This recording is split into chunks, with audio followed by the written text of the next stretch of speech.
জীবন আসলেই যখন যেখানে যেমন, শেষ সীমানা বরাবরই অজানা। আসলেই আজব ক্ষণিকের এই ধরাধাম। সুপ্রিয় দর্শক শ্রোতা, আপনাদের সমীপে আমার এবারের নিবেদন একটি অনুকাব্য।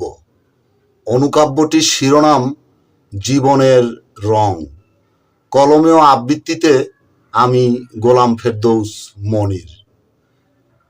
যখন আমি হারিয়ে যাব স্বপ্নালোকের অচিনপুরে, রং বাহারি কাজের মাঝে দূর আকাশে ডানা মেলে, নিত্য নতুন সাজে আশাহত সবকটি রং ঢেলে, ধ্রুব তারা হয়ে আলোর মশাল জেলে।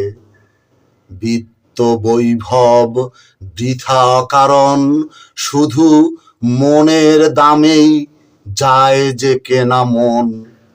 করলে সদা মানবীয় আচরণ, পরম শত্রুও হতে পারে প্রিয়জন। সকলকে অসংখ্য সাধুবাদ ও বিপ্লবী অভিনন্দন অবিরাম।